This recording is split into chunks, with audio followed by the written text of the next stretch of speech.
সব ধরনের অনিশ্চয়তা, হতাশা আর বাধা সত্ত্বেও নিজের সবটুকু দিয়ে সফল হওয়ার চেষ্টাই শক্তিমান মানুষকে দুর্বলদের থেকে আলাদা করে রাখে। প্রিয় দর্শক, আপনারা যারা উদ্যোক্তা হিসেবে মাঠে নামবেন, আপনাকে মনে রাখতে হবে সব সময় সব ধরনের প্রতিবন্ধকতা উতরে যাওয়ার ক্ষমতা রাখতে হবে। সমস্যা আসবে, সমাধান করে সামনে এগিয়ে যাওয়ার নামই সফলতা।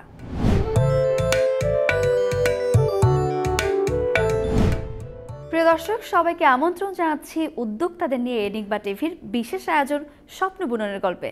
সাথে থাকছি আমি সারিকা তাবাসসুম। তাহলে চলুন দর্শক, শুরু করা যাক আমাদের আজকের আয়োজন স্বপ্ন বুননের গল্প।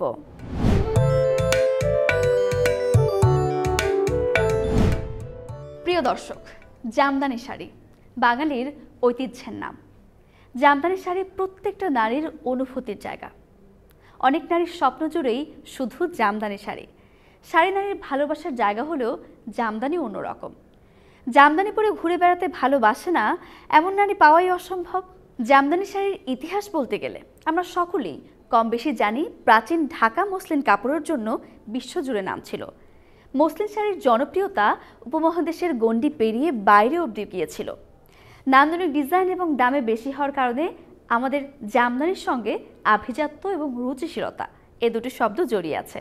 ঐতিহ্যবাহী নকশা ও বুননের কারণে 2016 সালে জামদানিকে বাংলাদেশের ভৌগোলিক নির্দেশক পণ্য হিসেবে স্বীকৃতি দেয় ইউনেস্কো। দর্শক, আজ আমরা কথা বলবো দীর্ঘদিন ধরে জামদানির শাড়ির সাথে জড়িয়ে আছে এমন একজন তাঁতির সঙ্গে। তাহলে চলুন দর্শক, শুনে আসি স্বর্ণলতার ফাউন্ডার মোহাম্মদ আবু তাহেরের উদ্যোক্তা হয়ে ওঠার জীবনের গল্প।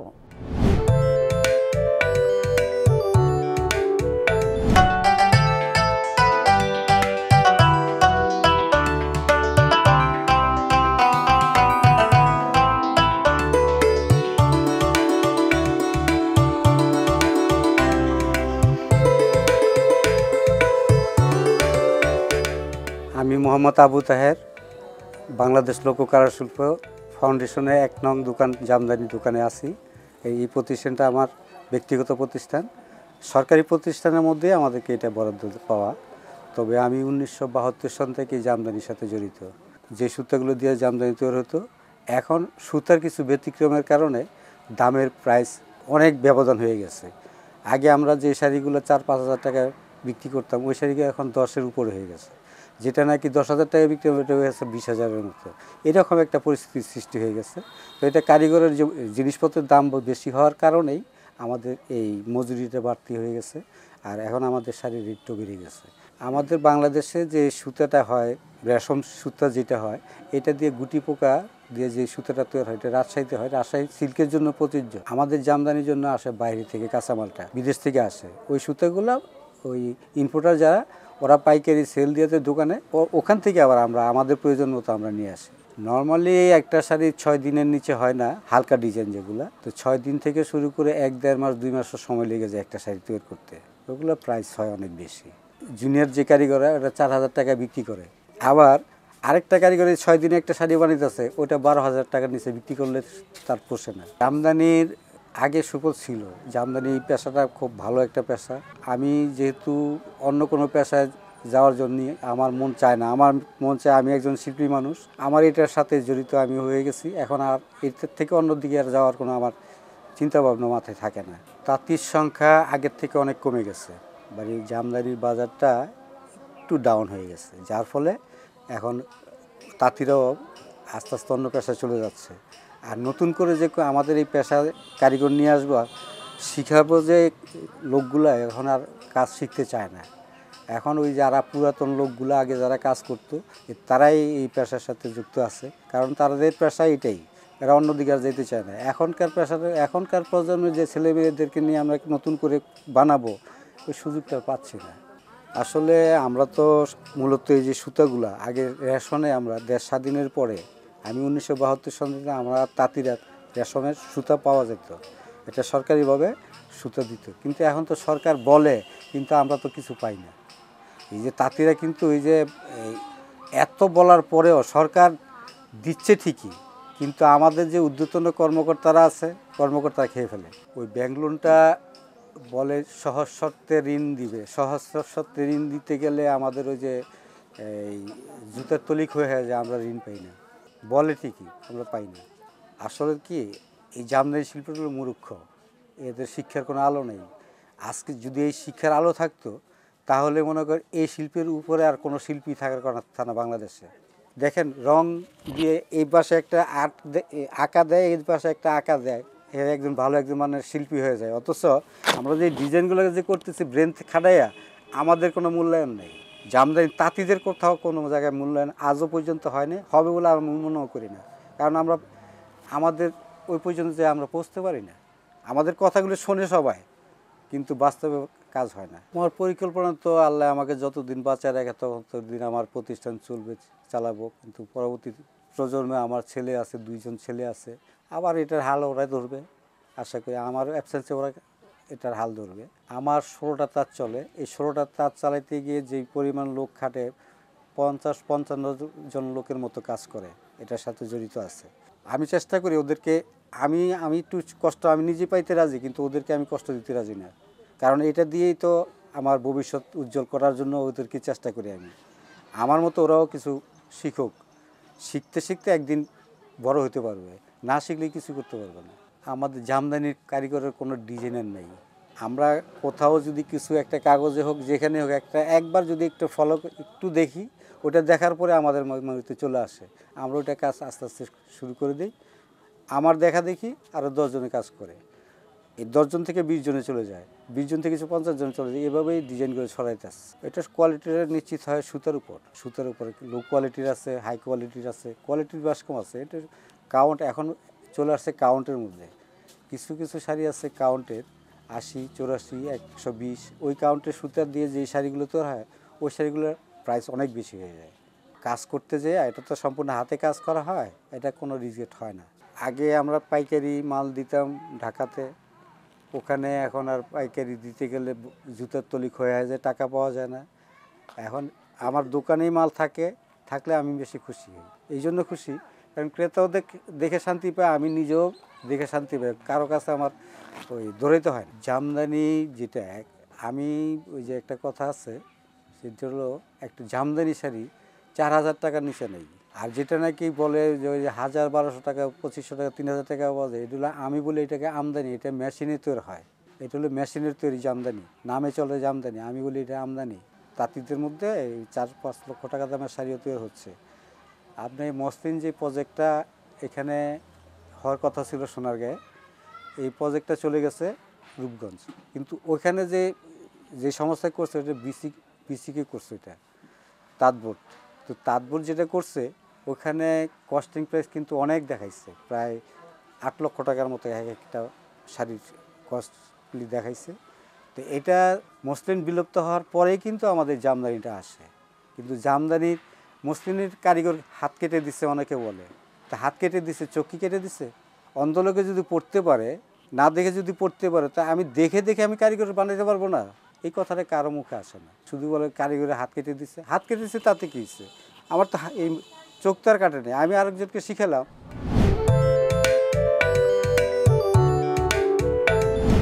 প্রিয় দর্শক, এতক্ষণ ধরে আমরা শুনে নিলাম তাঁত শিল্পের একজন তাঁতির নানান গল্প। চলুন দর্শক, এবার এক নজরে আমরা জেনে আসি ই-কমার্স ব্যবসা সংক্রান্ত একটি গুরুত্বপূর্ণ টিপস।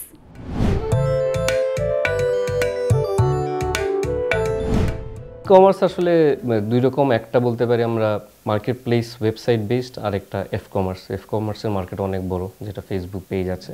তো এরকম অনেক উদ্যোক্তাই আছেন, এদের ক্ষেত্রে একরকম। আর যদি আপনার website base market place model বলি, ওখানে যারা এখন নতুন আসবেন, আমার বলা উচিত আসলে পুরো জিনিসটা ম্যাপিং করা। শুধু আপনার একটা হচ্ছে ওয়েবসাইটটাকে .comটা বানানো এক না, এটার সাথে ইন্টিগ্রেটেড অনেক কিছু আছে, থার্ড পার্টি লজিস্টিক্স আছে, মার্চেন্ট পার্টনার্স আছে, ওদের হাইজিনটা দেখা খুবই ইম্পর্টেন্ট। মার্চেন্ট পার্টনাররা এদের কোয়ালিটি এনশোর করে কিনা, এরা স্টক এনশোর করে কিনা, এরা ইনভেন্টরি এনশোর করে কিনা। যখন আপনার পিক সিজন থাকবে, সিজনালিটি বলি, এটা পয়লা বৈশাখ হতে পারে, এটা ভ্যালেন্টাইন্স ডে হতে পারে, এটা 2টা ঈদ হতে পারে, এটা উইন্টার সিজন হতে পারে, ওই সময় যাতে ইনভেন্টরিটা মেনটেন থাকে মার্চেন্ট পার্টনারদের। শুধু .com থাকলেই হবে না, এখানে ইন্টিগ্রেটেড অনেক পার্টনার আছে, সবার কোয়ালিটি এনশোর করাটা খুব ইম্পর্টেন্ট। এই ঠিক ঈদের সময় আপনি বড় একটা ব্র্যান্ডের কাছ থেকে হয়তো বা স্টক আউট আপডেটেড না দেখে আপনার বদনাম হয়ে যাবে। এই ঠিকিদের সময় আপনার ডেলিভারি চাপের জন্য আপনার মার্কেট প্লেস মডেলে যাদের সাথে কাজ করছেন ওরা ডেলিভারি দিতে পারছে না টাইম মতো দেখে, চুয়াডাঙ্গায়, কুড়িগ্রামে, চট্টগ্রামে, কক্সবাজারে আপনার বদনাম হয়ে যাবে। তো এগুলো সব হাইজিন ফ্যাক্টরগুলো এনশিওর করাটা খুবই ইম্পর্টেন্ট। এখানে খালি টেকনোলজি না, এটা অপারেশনসটা খুব ইম্পর্টেন্ট।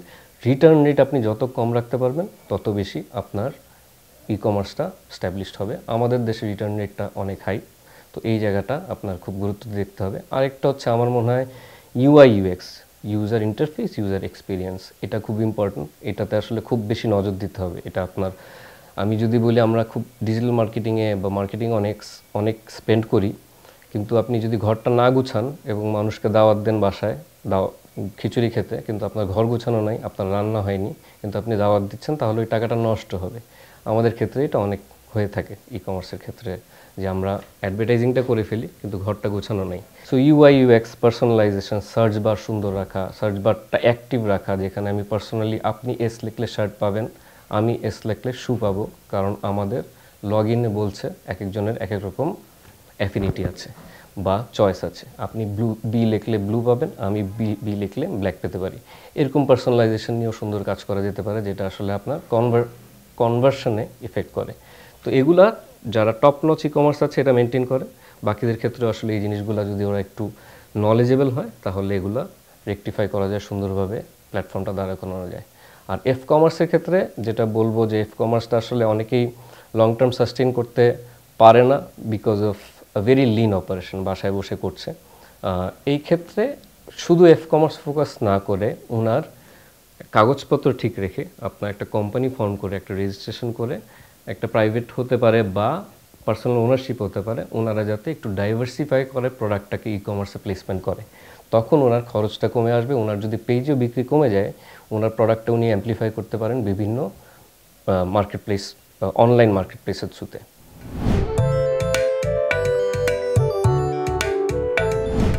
প্রিয় দর্শক, এই পৃথিবীতে আপনার জায়গা কেউ তৈরি করে দেবে না, আপনার জায়গা আপনাকেই তৈরি করে নিতে হবে।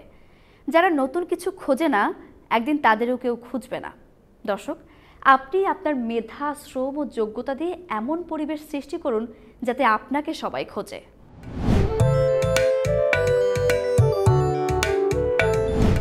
প্রিয় দর্শক, কারুশিল্প কাকে বলে? একটি ভাস্কর্য সংক্রান্ত কৌশল যেখানে ভাস্কর্য অবয়বটি একই উপাদানে সেটির নিরেট পটভূমি বা প্রেক্ষাপটের সাথে সংযুক্ত থাকে এবং পুরো অবয়বের ভার বহন করে। রিলিফ পদটি লাতিন ক্রিয়া রিলিভো থেকে উদ্ভূত, যার অর্থ উত্থিত করা। রিলিফ পদ্ধতিতে একটি ভাস্কর্য তৈরি করতে প্রেক্ষাপটকে বা পটভূমির সমতল ভাস্কর্য উপাদান খোদাই করে কোনো অবয়বকে উত্থিত করা হয়। অবয়বকে ভালোভাবে উপস্থাপনের জন্য এক্ষেত্রে প্রেক্ষাপটকে সমতল হতে হয়। পাথর বা কাঠের সমতল পৃষ্ঠ থেকে কোনো রিলিফ খোদাই বা কাটার সময় প্রকৃতপক্ষে এই কাজ করা হয়, যা আভাস্কর্যকৃত অংশের ওপর আপাত দৃষ্টিতে উত্থিত থাকে।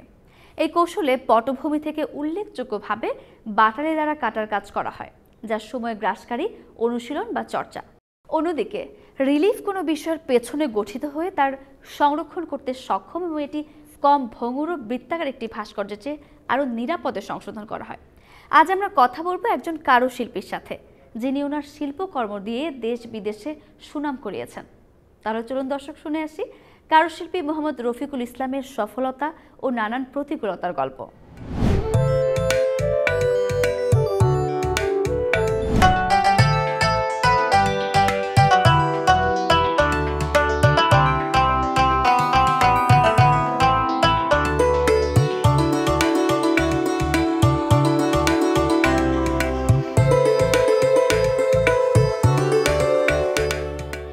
আমি মোহাম্মদ রফিকুল ইসলাম, আমি কাঠখোদাই কারুশিল্পের একজন শিল্পী। এই পেশায় আমার আশাটা হয়েছে বংশ পরম্পরায়। আমার দাদা কাঠখোদাইয়ের কাজ করত, পাশাপাশি আমার বাবা এটার মধ্যে কিছুটা আধুনিকত্ব যোগ করার পরে এই কাজটা এভাবে নিয়ে আসছে। আমি লেখাপড়ার পাশাপাশি পারিবারিকভাবে এই পেশাটা শিক্ষিত হই এবং পরবর্তীতে এখন আমি এই পেশাতেই নিয়োজিত আছি। এই পেশায় নিয়োজিত থেকে আমার মনের ইচ্ছাটা আমি কাঠের মাধ্যমে প্রকাশ করতে পারি এবং দর্শকদের চাহিদা আমি মেটাতে সক্ষম হই। কারণ আমি সরাসরি কর্মরত কারুশিল্পী হিসেবে দেশে এবং দেশের বাইরে 3টি দেশে আমি প্রদর্শনীতে অংশগ্রহণ করি। দেশে এবং দেশের বাইরে এর ব্যাপক সাড়া পাওয়া গেছে। আমি চায়নার গুয়াংজুতে 2017-তে এবং উজবেকিস্তানের কুকান্ডে 2019-এ এবং 2021-এ ভারতের নয়াদিল্লিতে বাংলাদেশের একমাত্র কারুশিল্পী হিসেবে প্রতিনিধিত্ব করি এবং সেখানে যে সাড়া পেয়েছি আমার এই প্রোডাক্ট আমি মাত্র প্রত্যেকটা দেশেই 10 মিনিটের মধ্যে সব সেল করতে সক্ষম হই এবং তারা খুবই কারুশিল্প বান্ধব। আমাদের দেশে আমাদের পৃষ্ঠপোষকতা করলে আমাদের এই কারুশিল্পীটা জগৎটা আরও বৃদ্ধি করা সম্ভব। আমি কাঠখোদাই কারুশিল্প পেশাটাকে নিজের জীবিকা নির্বাহের পেশা হিসেবে গ্রহণ করেছি। এর কারণ হচ্ছে আমার বাবা যখন কাজ করত আমি ওটা দেখতাম এবং আমার খুব ভালো লাগতো। পরবর্তীতে আমি সরকারি একটা চাকরিতে একেবারে শেষ পর্যায় পর্যন্ত যাওয়ার পরে যখন আমার কাছ থেকে উৎকোচ চাওয়া হলো, তখন আমি সিদ্ধান্ত নিলাম যে আমি ঘুষের মাধ্যমে চাকরি করব না। পরবর্তীতে আমি জীবন জীবিকার জন্য এই কাঠখোদাই পেশাটাকেই আমি বেছে নিয়েছি এবং এর মাধ্যমে আমার জীবনে অর্থনৈতিক সাফল্য এবং সুখ্যাতি অর্জন করেছি। আমি বাংলাদেশ ক্ষুদ্র ও কুটির শিল্প কর্পোরেশন বিসিক থেকে 2016 সালে দক্ষ কারুশিল্পী হিসেবে পুরস্কার লাভ করি। কারুশিল্পীদের পণ্যের মান উন্নয়নের জন্য প্রশিক্ষণ কর্মশালায় প্রশিক্ষক হিসেবে অংশগ্রহণ করি। সব মিলিয়ে এই পেশাটার প্রতি অর্থনৈতিকভাবে না হলেও আমার মনস্তাত্ত্বিক এবং হৃদয়ের একটা টান থেকে আমি এর পেশায় এখন যুক্ত আছি। কাঠখোদাই কারুশিল্প পণ্যের ব্যাপক চাহিদা দেশের মধ্যে আছে এবং দেশের বাইরে এর চেয়ে আরও বেশি চাহিদা আছে, কিন্তু একটা সমস্যা হচ্ছে আমাদের দেশে ন্যায্য পারিশ্রমিকটা উঠানো সম্ভব হয় না, কিন্তু এক্সপোর্টের ক্ষেত্রে সেটা সম্ভব হয়। যদিও কাঠের পণ্য বিদেশে পাঠানোর জন্য বন বিভাগের একটা সনদ দরকার হয়, সেই সনদটা না হলে দেশের বাইরে উন্নত দেশগুলোতে ইউরোপে পাঠানো সম্ভব হয় না। সেই কারণে আমরা একটু পিছিয়ে আছি, কারণ ওই সনদটা সংগ্রহ করতে অনেক ঝামেলা পোহাতে হয়। আমাদের এই কারুশিল্পী জগতে সবচেয়ে বড় সমস্যা হচ্ছে পুঁজি। কারুশিল্পী যারা আছে তাদের পুঁজিটা সীমিত থাকে এবং ওইটা রানিং পুঁজি হিসেবে থাকে, কিন্তু যদি এটা একটু বড় পুঁজি হয় তাহলে এই কাজটাকে আরও বাড়ানো সম্ভব হয়, কিন্তু আমাদের যেই পুঁজি সেটা আমাদের মানে কাজটাকে আরও বড় করতে সক্ষম হচ্ছি না। ক্ষুদ্র ও কুটির শিল্প কর্পোরেশন বিসিক থেকে কারুশিল্পীদের লোন দেয়, কিন্তু ওই লোন গ্রহণের জন্য অনেক ধরনের ফর্মালিটিস এবং দৌড়াদৌড়ি করতে হয়। পাশাপাশি সরকারি চাকরিজীবী একজন গ্রান্টারের সাইন লাগে, যার কারণে আমরা এত ঝামেলা করে ব্যাংক ঋণটা নেওয়ার প্রতি আগ্রহ প্রকাশ কোনো সময় করি না। এই কারুশিল্প পেশাটাকে আমি ভবিষ্যতে আন্তর্জাতিক পর্যায়ে নিয়ে যাওয়ার জন্য চেষ্টা করছি জাতীয় কারুশিল্প পরিষদের মাধ্যমে। বর্তমানে আমি বাংলাদেশ জাতীয় কারুশিল্প পরিষদের যুগ্ম সাধারণ সম্পাদক, যেটা বাংলাদেশের একমাত্র কারুশিল্পীদের নিয়ে কাজ করে। তো আমরা ওয়ার্ল্ড ক্রাফট কাউন্সিলের সদস্য, যার কারণে বিশ্বের প্রত্যেকটা দেশে কারুশিল্পীদের এই কাজ নিয়ে যাওয়ার একটা সম্ভাবনা থাকে। সেই ক্ষেত্রে আমি যথেষ্ট চেষ্টা করছি যে আমাদের এই কাজটা শুধু বাংলাদেশে না, পৃথিবীর বিভিন্ন দেশে ছড়িয়ে দেওয়ার। সেই জন্য ব্যক্তিগত উদ্যোগে আমি চেষ্টা করছি, আর এটা যদি সরকারিভাবে উদ্যোগ নেওয়া হয়, যেমন উজবেকিস্তানের মতো একটা দেশ বিশ্বের 151টা দেশের কারুশিল্পীদের নিয়ে একটা সম্মেলন করেছে, যেটাতে আমি 19 সালে অংশগ্রহণ করি। আমাদের দেশেও এভাবে আন্তর্জাতিক কারুশিল্পীদের নিয়ে যদি সম্মেলন করা হয়, তাহলে অবশ্যই বিশ্বে আমাদের কারুশিল্প পণ্য ব্যাপক জনপ্রিয়তা পাবে। কাঠখোদাই কারুশিল্প পেশায় যদি কেউ নতুন করে আসতে চায় বা কেউ তার পণ্যের মান উন্নয়ন করতে চায়, তাহলে অবশ্যই প্রশিক্ষণের বিকল্প নেই। প্রশিক্ষণ গ্রহণ করতে হবে। সেই ক্ষেত্রে আমরা সরকারিভাবে প্রশিক্ষণ দিয়ে থাকি। পাশাপাশি কেউ যদি ব্যক্তিগতভাবে আমাদের সাথে যোগাযোগ করে, সেক্ষেত্রে আমরা তাদের যথেষ্ট পরিমাণ সাহায্য সহযোগিতা করে থাকি।